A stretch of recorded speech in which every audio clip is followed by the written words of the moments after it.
Salut à tous, c'est Tutop. Alors aujourd'hui je vais vous montrer comment réaliser une fontaine de fumée chez vous très facilement. Vous allez voir, il faut très peu de matériel, donc vous allez tous pouvoir le faire chez vous.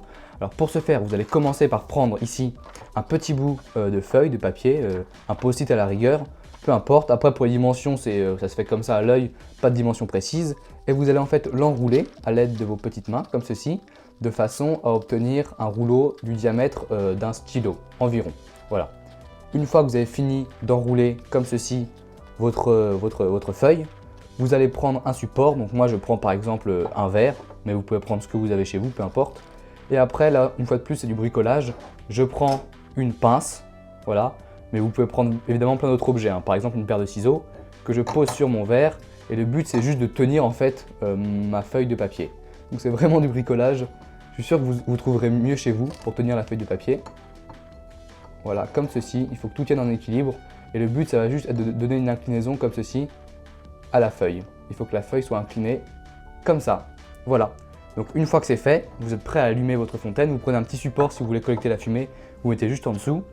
Ensuite, vous prenez une allumette que vous allumez.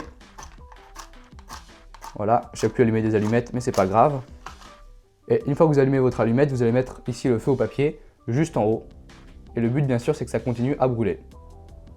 Voilà, vous faites brûler la feuille. Et tout doucement, en fait, la fumée va tomber en bas, à travers le petit tunnel qu'on a créé, juste ici, dans notre petit verre.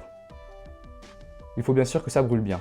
Et pour que l'expérience marche, il faut évidemment ne pas avoir trop de vent dans la pièce. Et aussi, je tiens à souligner que le feu, c'est dangereux. Je sais que j'ai déjà dit plusieurs fois, mais on ne sait jamais. Veuillez faire ça sous la supervision d'un adulte pour éviter de mettre le feu chez vous ou de vous blesser.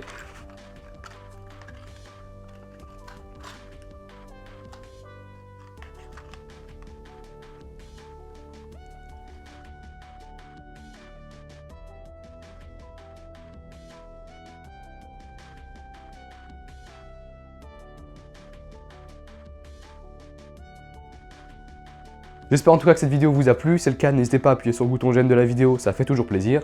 Et vous pouvez bien sûr aussi vous abonner à ma chaîne YouTube pour ne pas louper les prochaines vidéos, tutos, expériences et présentations d'objets. Et sur ce, moi je vous dis à la prochaine.